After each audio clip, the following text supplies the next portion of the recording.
Somos testemunhas de Jeová.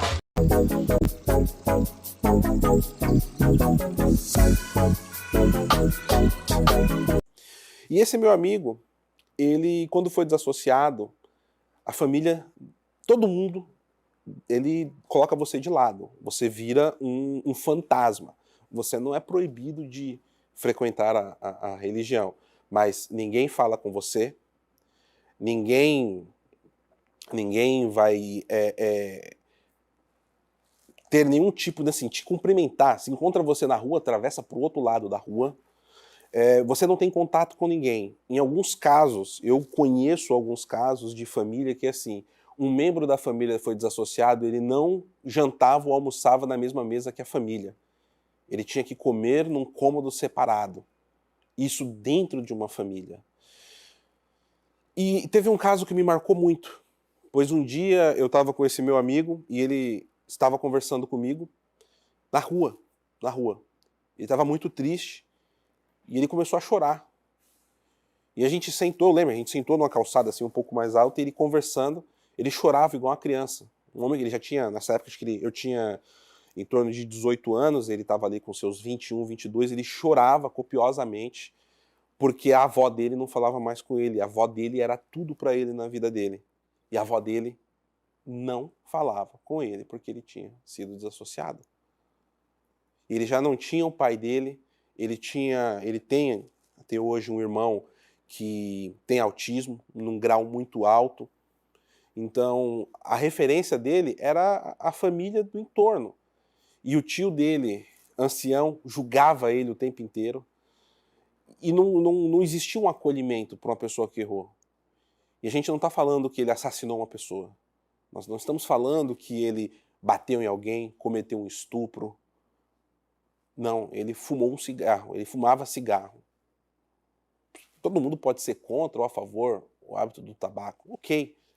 Mas ele não estava subindo numa biqueira, ele não estava cheirando cocaína, injetando algum tipo de droga para ser extraído do seio da própria família desse jeito. E esse meu amigo, depois, a situação dele acabou piorando, porque ele pegou ódio à religião, ele se afundou cada vez mais na vida social dele e depois ele passou para as drogas. E eu vejo uma influência direta, por quê? Porque nós éramos amigos assim, de abrir, olha, eu tô triste porque a minha família me expurgou, como essa aqui, esse caso que a gente conversou, nós éramos, sim, muito amigos mesmo, amigos de verdade. E depois, até por conta do rumo que a vida dele tomou, a gente acabou se afastando, né, trabalho, tudo, mas até hoje eu sempre me pego pensando nele, porque eu vi o que isso fez com a vida dele. Eu estou citando um caso, que foi onde eu tive mais proximidade, mas eu vi vários casos. E aí, eu comecei a pensar, eu cheguei no meu instrutor da época, eu falei, olha, eu não quero mais estudar a Bíblia, eu não estou saindo do Salão do Reino, mas eu preciso refletir, acho que eu já estudei o suficiente, né? São 15 anos praticamente estudando, já é bastante coisa, né? Não vou deixar de ir nas reuniões. E nisso eu arrumei uma namorada, fora do Salão do Reino. E nisso que eu arrumei a namorada fora do Salão do Reino, foi assim, um enxame em cima de mim. Minha mãe, pessoas que eu conhecia, e não, aí a quem me dava o estudo da Bíblia na época, não, porque não pode, porque isso, aquilo, tal e etc. Eu falei, não, mas eu não estou fazendo nada de errado. Eu não cometi nenhum ato pecaminoso, eu não fiz nada, não. Não, mas você não vai terminar. A pressão foi de um ponto que é assim, só que nunca é direto. É assim, ó. Não, se você não fizer isso, vai acontecer tal coisa. Não, essa pressão, ela vai te cercando indiretamente. É como se você estivesse num lugar que você começa a ficar desconfiado, olhar para o lado, sabe? Você vive fazendo aqui uma má comparação, mais ou menos no Estado soviético. Você vira a esquina, você fica, caramba, será? Aquele senso de perseguição, né? Não é uma coisa explícita. E aí eu fui, como eu não era batizado, Aí parte mais uma vez por aquela questão da perseguição pública. Dentro. Um belo domingo, na reunião, foi anunciado que, no microfone lá, que eu não era mais uma... Agora me fugiu o termo, né? Exato, olha só que coisa. Mas eu não era resumindo, uma boa companhia. Era quase uma dissociação, né? Minha mãe ficou arrasada. Meu Deus, aquilo era o mundo da minha mãe. E eu olhei assim, eu falei, ah, é? Porque aquilo para mim devia ser justamente o contrário.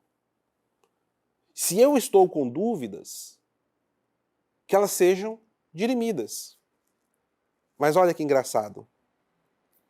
Teve esse movimento. Antes, uma semana antes, vieram conversar comigo, tem que se batizar, tal. Eu falei, eu tenho dúvidas. E eu não estou encontrando respostas. E eu fui começando a fazer várias perguntas. E perguntas complexas. E, assim, uma coisa, eu vou repetir, as testemunhas de Jeová, elas estudam, de fato, dentro de tudo aquilo que é criado no ambiente deles. Só que eu comecei a ter dúvidas que transcendiam, não sei se a capacidade das pessoas que estavam naquele salão do reino, ou se era a média. Mas um dos pontos que eu mais lembro, e esse aqui é um ponto importante para a gente entender minha conversão lá na frente.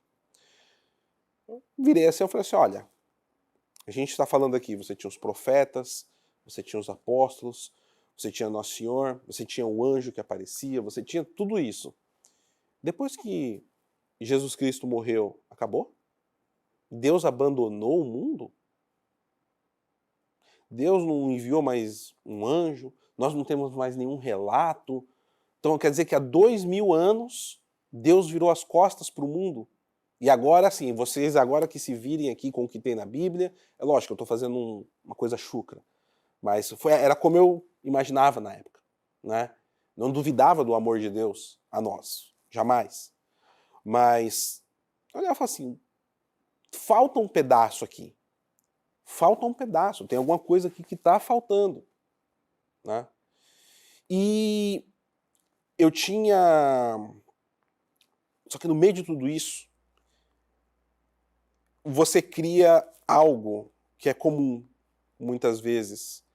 Não vou dizer com todas, mas com muitos testemunhos de Jeová é comum. E eu fui picado por isso. Você é tomado por uma soberba. Você começa a se achar o cara que entende tudo da Bíblia. Não. Você chega, não quer falar de Bíblia? Quer falar? Vem. Vem que... Então, você se sente o cara. Não são todos, tem que ser justo. Mas eu fui um dos que foi picado por isso. Muitos são. Eu diria que no mínimo metade. No mínimo. E aí, isso fazia com que eu olhava para o catolicismo, com tudo que... Você vai aprendendo a ter raiva do catolicismo. Só que não é da maneira direta. Ela é indireta. É aquela coisa, vai te cercando, né? Você vai se colocando em um ambiente, como uma bolha. Você vai se isolando das coisas. E o que aconteceu? Eu não consegui essas respostas, fizeram esse anúncio, e eu saí. Falei, então tá bom. Então, já que eu não sou bem-vindo, né? Já que é dessa forma, né? Ah, teve um fator ainda determinante ainda antes de eu sair, antes de eu tomar a decisão de sair. Anunciaram, e eu tinha amizade com muitas pessoas dentro do Salão do Reino que eram anciões. Por quê? Eu sempre tinha uma característica de gostar de ter amizade com pessoas mais velhas, para aprender, para conversar. Isso a minha vida inteira, em todas as áreas. E eu voltava do Salão do Reino, era longe da minha casa, vinha a pé, conversando com os anciões, estava aprendendo. E depois que fizeram esse anúncio, teve um dia que eu tinha um ancião que eu tinha muita amizade com ele. Muita amizade. Eu vi ele vindo na rua e eu tava na mesma calçada. E eu fui todo feliz pra cumprimentá-lo e tal. Ele atravessou a rua e fingiu que não me viu. Aquilo me destruiu por dentro. Aquilo teve um peso pra mim, porque eu falei, peraí, há 15 dias atrás eu tava conversando com ele como se ele fosse o meu melhor amigo, com autoestima. O que eu fiz pra ele fazer isso?